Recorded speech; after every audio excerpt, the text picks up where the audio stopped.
It's a crack of that. But anyway, let's go on a lighter note. I think it's lighter. Going over to my great friend here. What a wonderful fella this he is. And it's Derek Sheldon. Hiya, Derek. Hi, Frank. Good to see you again, mate. Oh, and you. Listen, you're talking about Jerry Lee, aren't you? Oh, absolutely. Yeah. With a bit of context about what was going on with people like Elvis and Little Richard as well. But it's very much the Jerry Lee Lewis story. I mean, he died 2 or 3 weeks ago, back end of October. Last man standing, basically. And he really was the wild man of rock and roll. Yeah. I'll tell you something. It was me and Frankie Connor, and we went out there. Frankie had 3 pictures, and I'm going back a few years ago, by the way. And Jerry Lee, Little Richard, and Chuck Berry, they appeared here in Liverpool. Yeah. And what had happened was, Frankie said, go down here. He had these great pictures, framed. Yeah. And he was staying in the Atlantic Hotel. And he said, do you want to come with me? I said, yeah. He said, I'm getting these signed. I'm going to ask them to sign them. Right. I said, yeah, okay. So anyway, went to see Little Richard first. What a fella he was, really lovely. Yeah. A lovely man. Yeah. And he said, yeah, he's made up. And he had this very, very high voice. He said, yeah. So he signed it, Frankie took it out, signed it, best wishes and everything else. Then went to Jerry Lee, and went, the lovely fella. Yeah. Would you like a drink? No. Anyway, chatting there, and he signed it, no problem. Yeah, great, great to be in Liverpool, like Little Richard.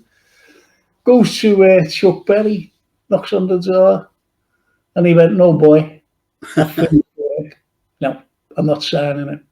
So you have the stark contrast between 2 stars and a 3rd star, if you know what I mean. Absolutely. But Jerry Lee, like Little Richard, humble man, really nice, very obliging. Yeah. And when we went in to see Jerry Lee, brilliant, absolutely brilliant. As I said, do you want a drink? I'll send down for the. No, Well, it is eventually, because absolutely brilliant. But I thought I'd just tell you that little tale. Yeah, absolutely. I mean, the guy really was a major star. I mean, he was born back in 1935 in Faraday, Louisiana, and made his first appearance when he was in Faraday, when he was 1949, when he was just 14 years old. And he enrolled in a Bible school in Texas in 1950. He was going to be a minister. And because religion ran in the family, I don't know if you remember the TV evangelist Jimmy Swaggart. He was Jerry Lee's cousin. But Jerry Lee got kicked out of the school because he played, My God is Real and other hymns to a boogie-woogie style. So the people there took a dim view and they kicked him out. To put it into context, what's generally considered the first rock and roll records, Rocket 88, Jackie Brenston and his Delta Cats, that's 1951.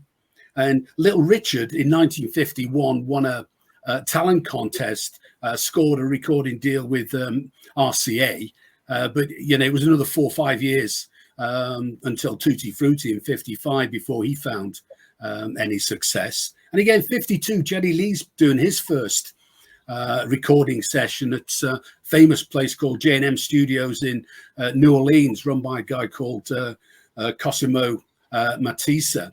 But it's all of these guys that really we think of from the late 50s, they all started off in the early 50s, but it wasn't really until Elvis cracked it in the mid 50s that they really came into their own.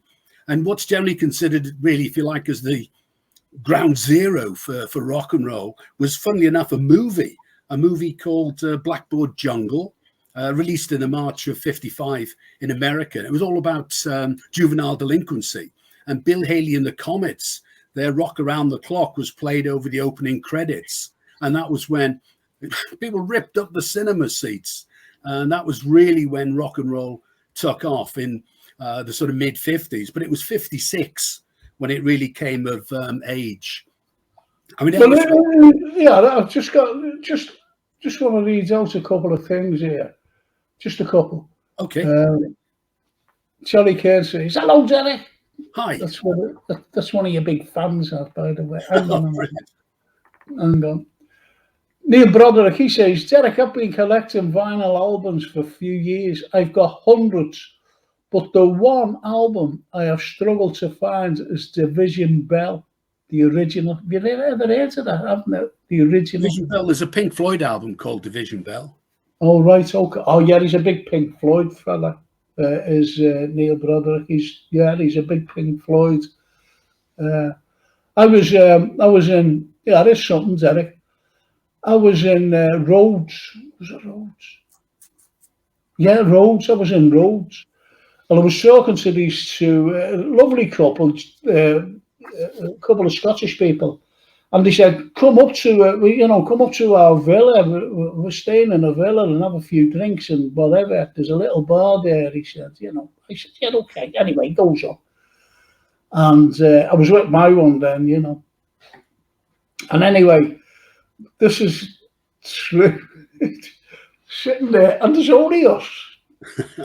Outside, there's only us. The bar is about 15 yards away, something like that, 20 yards away, sitting there. There's a couple of beers in the shade, underneath this like straw parasol. So anyway, sitting there. And this fella comes along, goes to the bar, gets a beer, and he's strumming away. And she said to me, "I'm sure he was in Marmaris last year." Sweetest. And I looked over and I went, Could be, because you know the face. And I'm looking like that. I was saying, yeah, it could be. Could have been, we don't know, or somewhere else that, we've been to. So anyway, I goes over to get another beer, and she follows me, she comes with me. I gets 2 beers. She says to him, "Was you in Marmaris last year?" He just laughed. And he said, "No." I said, "They have told you." And I said, "Well, where we've seen you before." It was Gilmore. Oh, right. Wow. And he was laughing that much that he actually brought it. He said, come over to it. And he's got this massive pink villa. Absolutely. Pink villa. Yeah. So we went in, and it was great, I was overlooking the, and he said, "You see that yacht down there?" Yeah. I think it was Elton John and Bob Geldof. I'm not quite so sure if it was Elton John, but I know Bob Geldof was there. I don't like him. But anyway, they were on the yacht. He said, "Just been here. He'd just been here." And that's a little story about David Gilmour. How about that? Oh, that's great. Great guitarist. Comfortably Numb. Got to be one of the best guitar solos of all time. Yeah, absolutely. But listen, go on, carry on about. I always thought that the likes of, Elvis, he was a gospel singer, wasn't he? And I always thought that the likes of Jerry Lee and the other fella, Richard. Yeah, I always thought they were gospel singers.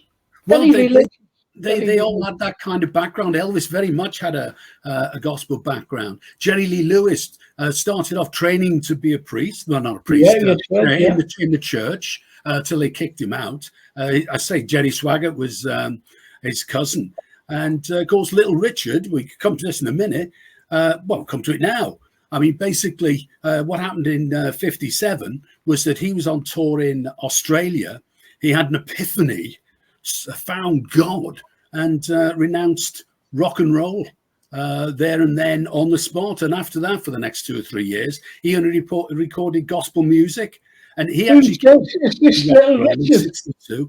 Yeah, because it was in 62, the sort of time you're talking about. Little Richard came over to the UK on tour shortly after he decided to get back into rock and roll.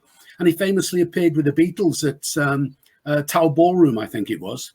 And that was just before they went off. Both of them were going off for a residency in Hamburg. I think it was the Star Club. And that's very much where some of the Beatles' influence comes from.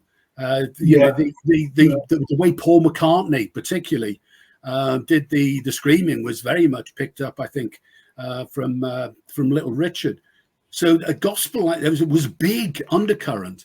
And I mean, come back to this again. I mean, they were all very much on the countryside as well. Elvis, he had 5 singles at Sun, so that's 10 sides. 4 of those were country hits, long before he had his first hit with Heartbreak Hotel on the mainstream. And that's when it really started, rock and roll, 56. I mean, Heartbreak, he joined RCA around the November of 55. Heartbreak Hotel was released in the March of 56. And it was in the December of 56 that Jerry Lee released his first single, Crazy Arms. It wasn't a hit, but he was on the way now. And you've got to mention 4th of December 56, $1 Million Quartet, because Carl Perkins, another one on the Sun label, he was recording his classic Matchbox. Jerry Lee had just been signed to Sun, and he was playing session guitar for him. And that's the one where Elvis and Johnny Cash just happened to be passing, because Johnny Cash was on Sun at the time. Elvis by now had moved to RCA, but they popped in. And Sir Sam Phillips recorded what was essentially a jam session. It wasn't released for 10 or 20 years. But, you know, you've got those massive talents, which is why it was called the $1 Million Quartet. And the end of 56, I mean, Elvis had gone from nowhere, his first hit in the March of 56, on the December the 29th Billboard chart. He had 10 singles on the Hot 100. Ironically, he didn't make number one. He was held off the number one spot by Guy Mitchell singing the blues. It was go away. I remember that song, Guy. I was a kid. It's a great song. I think Tommy Steele covered it in this country. But it was spending its 4th week at number one. But by the end of 56, I mean, rock and roll was well and truly established. Can you tell me something, Eric? Why was it called by Americans, not by the likes of us, with the likes of Elvis and with the likes of Jerry Lee and all these wonderful artists? Why was it called the Devil's Music? Why? Well, I think that was the reaction of the older generation. And before rock and roll, I mean, it was a very different world. I mean, I can remember rite of passage when you were 10 years old. When you passed or failed the 11 plus, you moved out of short trousers and into long trousers when you went to big school. And basically, you were just a little version of your dad. If you think of music before rock and roll, so say before the mid-50s, it was like crooners, it was your Sinatras, it was big band music, Krupa, and all that sort of thing. I mean, you've got jazz running on the side, but that was very much to the side of most people's world. And it was rock and roll. I mean, it was Alan Freed, the famous DJ in America, that coined the expression rock and roll. And what it was, he was one of a small bunch of white American DJs who were playing black American R&B, basically, to young white American audiences. And they just called what was essentially R&B rock and roll. I mean, it's a bit more complicated than that because, the rhythms and things changed a bit, but it all fused. I mean, rock and roll was very much a fusion of gospel, R&B, blues, and if you like, from the white music side, country music, hillbilly music, rockabilly, which did precede rock and roll. People like Carl Perkins. Rockabilly, I always got confused with that, and rock and roll. Was rockabilly the likes of Eddie Cochran or someone like that? Yeah, well, very much Carl Perkins, and early Elvis is usually described as rockabilly. But a lot of them, I mean, there's a very fine line. I wouldn't like to try and describe the difference between the two of them. I think what it was is rock and roll really put the thing about rock and roll is he put the emphasis on the backbeat. It put the emphasis on the 2 and the 4, which is why if ever you're in a gig and you're clapping, it's always good to clap on the 2 and the 4, not clap on the 1 and the 3. If you ever look around in a gig, you'll see people are all clapping at different times. But it's the 2 and 4 really that established rock and roll. And Elvis, it was the beginning of the end, basically. I mean, it's a bit like punk, British punk rock. I mean, kicked off around 76 and it was all over by the Sex Pistols did their last gig in the January of 78. It was like 18 months. And classic golden age of rock and roll was the same. You could say very much it started in the mid-50s with Rock Around the Clock. I mean, you can argue before that. But really, from a commercial point of view, the success really started around then, around 55. Little Richard found God in the October of 57, renounced rock and roll. Elvis went into the army in the March of 58, so he was out of the scene for 2 years. And then really worth talking about what happened with Jerry Lee Lewis when he came over for his first British tour. He arrived in this country in the 22nd of May, 1958.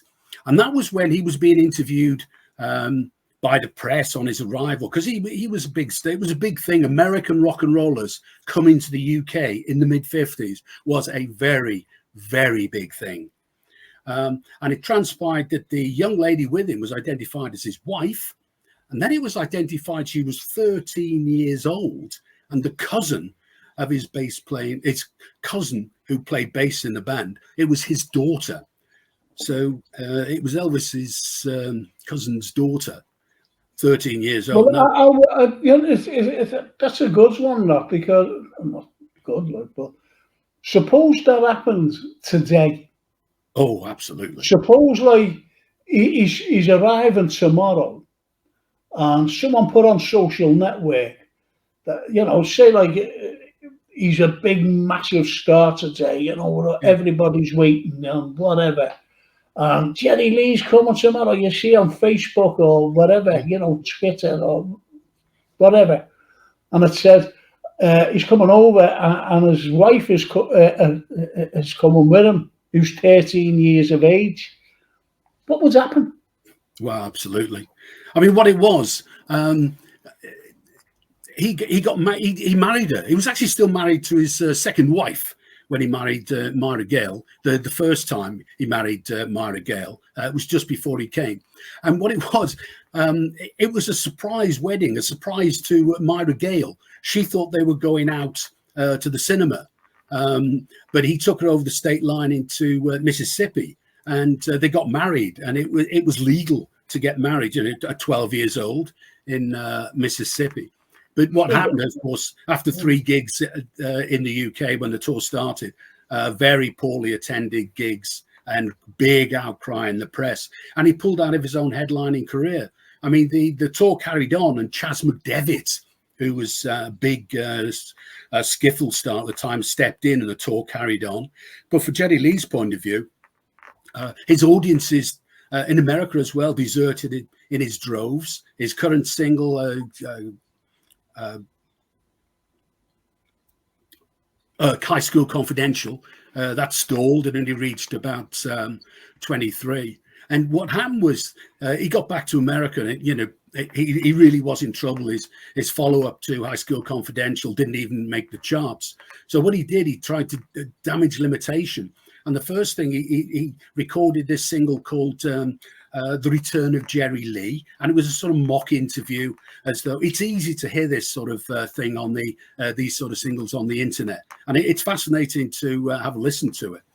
And what it was a supposed interview when he was stepping off the plane, having come back from England, and the reporter asked him a question, and then the answer would be a snippet of a Jerry Lee single.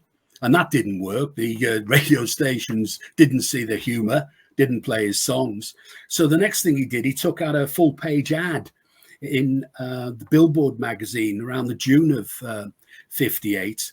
And he titled it An Open Letter to the Industry. And he tried to explain what was going on. And basically that didn't work either. And Jerry Lee very much then fell from favor. And it wasn't until about 63, his contract at Sun finished, I think, around 63. And then he moved over to Smash records, and he reinvented himself as a country music singer. And he had a string of cuts of hits. In fact, I mean, on the country charts, he had 52 hits from 1957 to 1981. So he was a massive country star. What was quite fun was, you know, the Grand Ole Opry is the Valhalla of country music. You know, it's the Mecca. It really is the beating soul and heart. Yeah, do you reckon that if you appear at the Grand Ole Opry, you've made it? Oh, absolutely. But what was great for Jerry Lee, he didn't make it there till 1973, by which case he had his first country hit like 16 years earlier. And at that point, he'd had 31 country hits. But the Grand Ole Opry finally put him on. And that was great. That's unbelievable, isn't it? Because what you've got this major superstar. Yeah. I'll be coming to his marriage again, you know, because I have to ask you the same question. You've got this massive superstar, who, you know, was vilified, shall we say, victimized even, you know, because of his marriage to this young girl, a cousin. Yeah. And this is what I can't make out. You know, he married his cousin's bass player's daughter. Yeah. In a state that was legal. It's legal to marry, as you said, a 12-year-old. Yeah, Mississippi. And that all stopped now. And what has happened when he made a comeback? Why do you think he was more or less forgiven? This is what I can't make out, because you've got the likes of, you know, I'll have to say his name, unfortunately. I don't want to mention this fella, but you have the likes of Gary Glitter. Yeah. You know, we know what he is. And he's gone. He's completely gone. He'll never, ever, you know, set foot on a stage again. And yet, the likes of Jerry Lee, who married his 13-year-old girlfriend, and still married at the same time, by the way, you know. So that's right. The first time he got married, he was still married to his second wife, Jane Mitchum. Yeah. In fact, it's going to be well worth just having a quick look at the 7 wives of Jerry Lee Lewis. I mean, absolutely seven absolute fascinating story. I mean, he got married for the first time to somebody called Dorothy Barton. I think he was about 16 when he did that. And then that's 52. And then in 53, he married his second wife while he was still married to his first wife. But he's full of tragedy as well. He had 2 children with Jane Mitchum, his second wife, and the second one, Jerry Lee Lewis Jr. He actually died in an auto accident when he was 19 years old. And it was 57 when he married Myra Gale for the first time.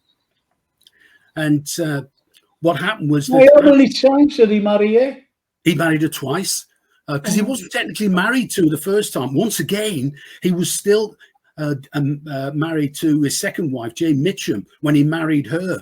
So his first 3 weddings, he was still married to the previous wife for wife 2 and wife 3.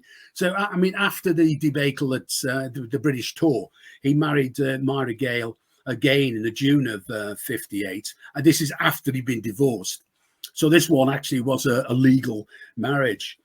But they had 2 children. And the first one, a guy called Steve, he drowned at 3 years old in I think it was the family swimming pool. And they got divorced in 1970. I mean, they were together for about 10 years. And then he married his 4th wife, Jaron Elizabeth Gunn Pate, about 71. And in 82, he was getting divorced from her.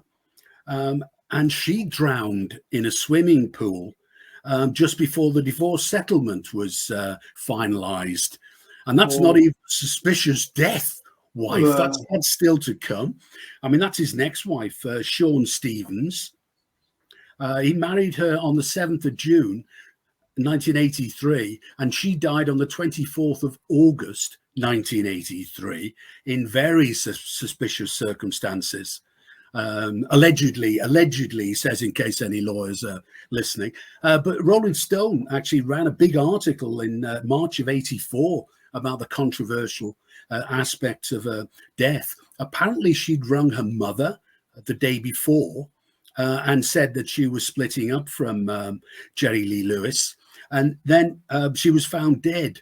And the guy that did the autopsy was actually, it was a private autopsy that was funded by Jerry Lee Lewis. And this was the guy that had controversially pronounced Elvis as dying from heart failure. So another very suspicious autopsy.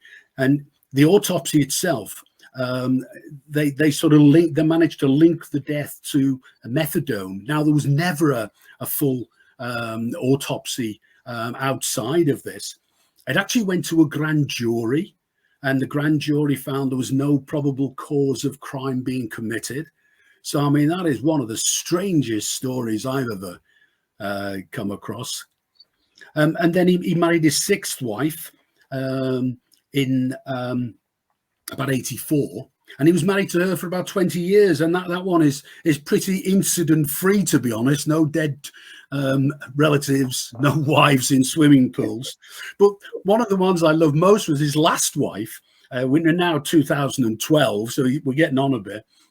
A lady called Judith Brown. He married her in secret. So when I said in secret, he was living with his daughter Phoebe.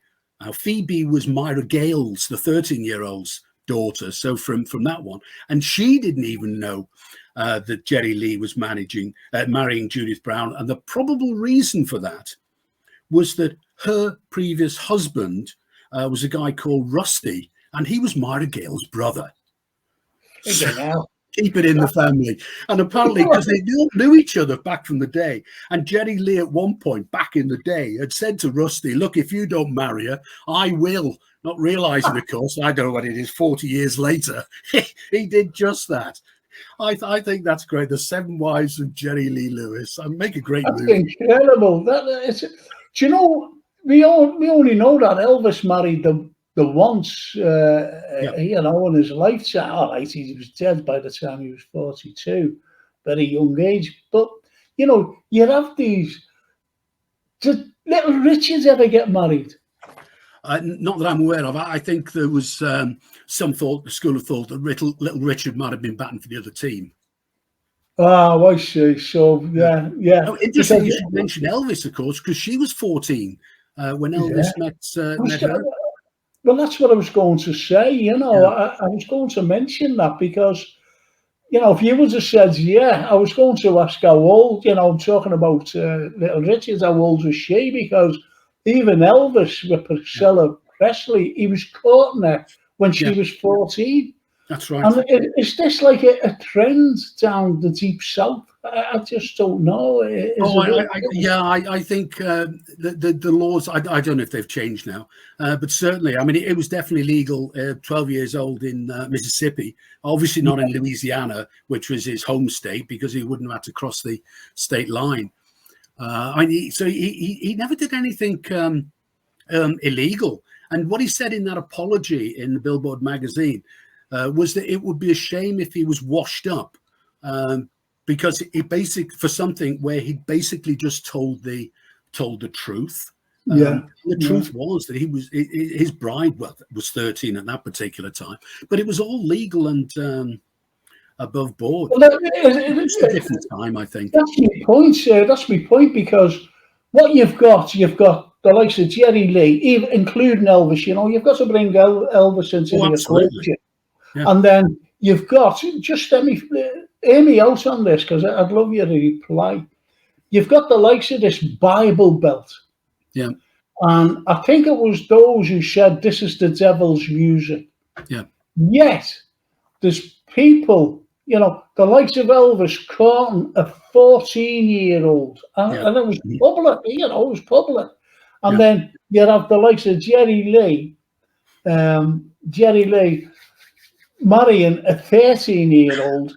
Then you have another thing. Here's the third one, and I want you to answer this. And it's the same people. Like, middle America, the big Bible Belt. Bible Belt, yeah. Who criticised heavily the Beatles for John Lennon saying we're more popular than Christ, because what he was saying, you know, in Christ's time, there was only 12 apostles who believed in him. With the Beatles, there was millions. And that's what I thought John said. What do you think of that? Those three things, those three trends I've just mentioned. Yeah, I think you're absolutely right about all of them. I think what it is, I think there's a lot of hypocrisy. Whenever there are those sort of people take the moral high ground, you know, there can be an awful lot of hypocrisy if you dig just a little bit in. And I mean, I think the John Lennon one's really interesting because, I mean, an aspect of what he was saying was simply that in the UK, and it's absolutely just a matter of fact, as it were, Christianity was on the decline. You know, fewer people were going to church. Beatlemania, in that we're talking the sort of mid 60s, absolutely phenomenal. You know, you go to a concert then, it was usually being something like a cinema, the Odeon, or somewhere. They'd take the screen out for one night and a package tour would play there, and the girls would just scream from beginning to end. I mean, I went to a Rolling Stones concert in Chester, absolutely it was the Satisfaction era, so about 65, and just screamed from beginning to end. And that's all Lennon was saying. He wasn't saying we're better than Jesus Christ. It wasn't saying we're more important. He was just saying, hey, look, wow, we seem to be more popular than Jesus Christ. Exactly. But I took it in the other context. I thought, you know, he's in America. He gets off a plane. Well, not just him, you know, the four lads get off a plane. Thousands of people greeting them. Yeah. Thousands of people as they put in a car going down to the hotel, strewn the roads. Yeah. You know, here, back here in Liverpool, the same. Yeah. Anywhere in the town in London, anywhere, it's the Beatlemania. Absolutely. I thought he just said, you know, we're more popular than Christ because, as I said, Jesus, he had 12 apostles and a few other people. You know, that's the way I interpreted it. Yeah, absolutely. But the other thing that's interesting about that as well was that started off as an article. I can't remember the lady's name now, in the Evening Standard, London Evening Standard newspaper, and it was an article entitled something like "How Does a Beatle Live? John Lennon Lives Like This," and that quote about Jesus Christ comes from that. Now, when that was published in London, I don't think it even got any regional press. It was just yet another Beatles interview, not a hair on anybody's head turned. And what happened was, just before they went to America for what was, I think, turned out to be their last American tour, a teen magazine called Dateline, I think it was, picked up the story, heavily edited it. So the whole context changed. So when they said that we're more popular than Jesus, the implication in the Dateline magazine was that, you know, whoa, you know, we're a lot better than Jesus. And Americans picked up on that in that particular tour. That was the time that DJs and radio stations were organizing burnings of Beatles records and memorabilia. Radio stations were on air smashing the records after they'd play them, smash them. And if there's a famous, I can't remember which gig it was. It was in Memphis, I think. There was a Ku Klux Klan crowd of people in one of the car parks who were protesting about the Beatles. So, I mean, to say it caused a stir is unbelievable. And in the UK, nothing. What do you think? I'm just going to read something, a couple of things. Karen Kariakou. Good evening, Frank and Co. Hope you're all well. Thank you, Karen. Sandra Kirkpatrick, she's come out with a good one. When we were talking about the likes of Elvis and Jerry Lee, and she says, I always remember, and this is a good one actually, I always remember the Beverly Hillbillies. Yes. And Granny was saying about time Ellie Mae got married, she was getting old. Yeah. It must be a thing in the deep south. And that's right, isn't it? You Oh, know, she was getting I think older that's anyway. absolutely right. I think that's absolutely right, particularly when you get away from the big cities. I would have I married think her. I would have married absolutely, Gary. with or without the oil.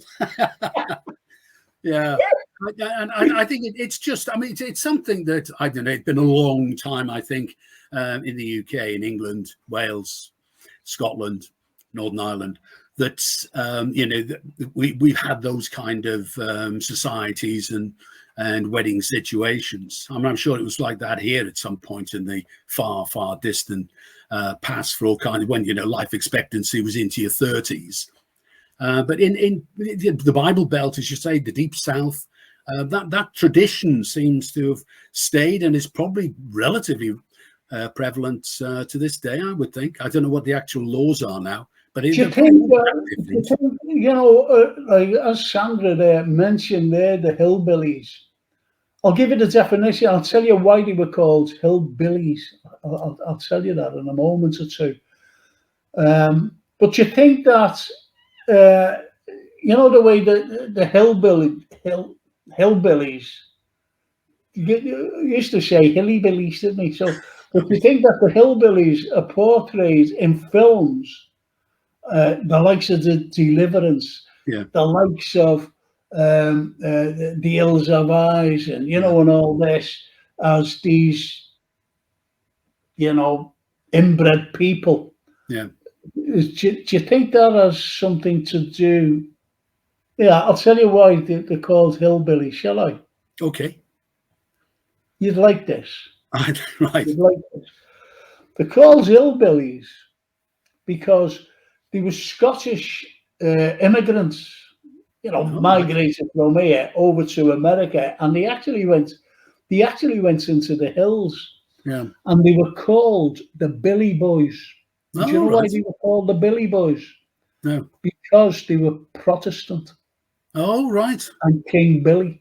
King Billy, William of Yeah, Orange. and that's why they were called the Billy Boys. I didn't And know it that. went from, and obviously the hills, Yeah, the hillbillies, the hillbillies. yeah, Bit of little trivia for you there, Terry. yeah. Interesting. Yeah, well, it's all tied into religion. All of these things, I you was sort going to of say that, mentioned. actually. I Yeah. was going to say that. Everything, I'm sorry to interrupt because, No, not at all. you're going great. The thing is, everything seems to be about religion. I Oh, absolutely. remember as a kid, I remember Please Please Me being banned by the Yes. Pope. And even Yeah. do you ever remember that? Oh, what was his name? That prat off the BBC, big DJ he was then. Something else got banned by the Beatles. And Mike Reed was it? Mike Reed. Oh, Yeah. no, Relax was Relax. Yeah. Frankie Goes banned. to Hollywood. So that's religion, isn't it? Oh, That's absolutely. real religion. No, Why does it absolutely. come into it, Derek? Why does religion come into it? Moving into choppy waters. I think one of the problems is whenever you've got any kind of situation where that there's people taking the high moral ground. Environmentalism. There's a lot Here of you this go. Yeah. nowadays. I mean, the number of people who fly thousands and thousands of miles to lecture people about, not increasing the carbon footprint and all the rest of it. I think whenever you've got a situation where there's a lot of moral high ground, if you start digging around it, you'll discover that there's an awful lot of hypocrisy going on. And religion's an interesting one. We as a species don't seem to be able to live without it. I mean, some people are atheists. They quite happy to believe that there is no reason. We just born, we live, we die. And I think some people I don't know, can't cope with that. But over the thousands of years, long before Christianity, certainly long before Islam, there's always been belief in the sun and the moon and the stars and the earth and all kinds of things to try and explain the unexplained. I think that's part of it. is a need to have the unexplainable explained. And if it can't be done with science, as it couldn't have been like 3,000-4,000 years ago, we didn't have quantum mechanics and all kinds of other stuff, experimental results for the use thereof.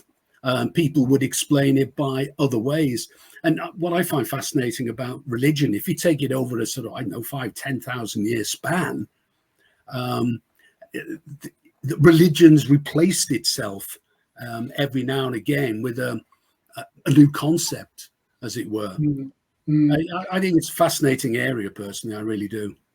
I think you've got to be careful of the lyrics, haven't you? There's a song, I forget what it's called, and it's, I might get banned here myself. And it's, "Get inside me, Romeo," she said. What's the song? And that's like one of the lyrics. Come to my bed, get inside me, Romeo, she said. Something like that, anyway. I forget the song. I suppose someone on here will remind me of the song. And, it's things like that that are very, you mentioned, a terminology there, high profile and high moral grounds. And the likes of some lyrics today, or, even going back in a few years ago, the likes of that. Oh, who was it who sang it? Romeo, she said, or something like that it was called. And it's like, please me again. Yeah. It's like, please me again. Some of the lyrics in some of the songs, look at Lola by the Kinks. Yeah, and absolutely. That was like, way ahead of its time. See, people, Lola, no one knew. You didn't listen sometimes to the lyrics. What you listened to was the music, and you danced to the music. And, you're having a beer, and, you're young, you're in the 60s, and you're listening to the likes of Lola and the Cage. Oh, great, that. Anyway, it's, that's me. I was just going on I don't know what I was going on. Trying to make myself look clever. I just don't know. But, Derek, it's been absolutely wonderful again. Yeah, I've enjoyed it. Did you certainly covered some ground. Do you want to come on next week? Yeah, come on again. That'd be brilliant. Next week? Yeah, okay. I'm going to put you in a quandary here. Who would you talk about? Or, is there a certain era that you'd like to talk? I don't want to talk about rap because, funny enough, we're talking about lyrics. And the rap, some of the lyrics of the rap is shocking. Shocking. I'm talking about early rap lyrics, I don't want to talk about that, to be honest. Oh, gosh, no. I know nothing about that. Thank God for that. So, even the, I'll tell you what to talk about, if you don't mind. Okay. The likes of, if you don't mind, this is, my brought our lads and girls here. Can you talk about Sinatra and the likes of the Rat Pack, Dean Martin, and the type of music that they sang, because it was all, when the moon is July, like a bigger pizza pie, that's amore. The likes of those songs. And then, all of a sudden, you had Elvis. Yeah. From the transition of all these wonderful songs. And they were still being number one hits, weren't they? While Absolutely. the Beatles were going, while Elvis was going. Yeah. Can the likes of, I know we'll stand in line until I think you have the time to spend an evening. The likes Dean of Martin. That's Sinatra, that. But the likes of, the likes of those songs for the transition from the likes of Elvis, not the likes of Sinatra, and Dean Martin, going up to the likes of the Beatles, rock and roll, and everything else, all combined. Yeah, what would be interesting is together. Absolutely. I mean, what we could do is contrast the streams of music that were running in parallel, because you've got rock and roll. Because what we're talking about here really is the 50s and the early 60s. Yeah. And in parallel, then you had the sort of rock and roll. You had your Elvises. You had the Beatles running along with these things, and people like Engelbert Humperdinck. I mean, it was Engelbert Humperdinck that actually finished the Beatles' run of consecutive #1s. I think they'd had 11, but Strawberry Fields and Penny Lane only got to #2 because Engelbert Humperdinck, Please Release Me, Let Me Go, a country music cover, that was at #1, and that broke the run of Elvis, the Beatles' #1s in the UK. So what'd be interesting is to have a look at the sort of parallel things that were going on in the charts, because the charts in those days were really interesting. You know, you got the Bachelors. In fact, I didn't talk about it tonight, but there was one of the tours that Jerry Lee Lewis was on. I think it was Jerry Lee Lewis, a very big rock and roll, and one of the support acts was the Bachelors. Now, you know, I mean, your dad liked the Bachelors back in the day. That's what your mum and dad bought. I remember you as one of the biggest hits, wasn't it? I remember. Do you know what Charlie Kane says? I was enjoying the show till you started trying to sing, Frank. So listen, will you talk about that next week? Yeah, no problem. You know, as you said, running parallel together, and you know, that would be fantastic. I look forward to that. Yeah, it'd be interesting to see. You know, the contrast of stuff that was in the charts in, say, 1963, 1965. Okay. I mean, that Engelbert Humperdinck one was The Summer of Love. I mean, that was 1967. Yeah. And, you know, it was Humperdinck that kept Strawberry Fields off the top. You know, if any song ever epitomized 1967, you know, you could say it was Strawberry Fields. Well, you know, the like, Strawberry Fields, and don't forget San Francisco by Scott McKenzie. But was that song by Humperdinck, was that Please Release Me? Please Release Me, yeah. How about that? You know, I wanted to sing it, but Charlie Cairns will say it. But anyway, Derek, it's been absolutely wonderful, and a clip's coming up now, you know, of what I've done, and in the past. I haven't a clue what's coming on, but Jason probably knows. Well, anyway, so we'll see you next week. Yeah, that'll be great. Excellent stuff. Thank you so much. Great to talk to you, mate. Enjoy the rest of the show. Thank you. Cheers, mate. All the best.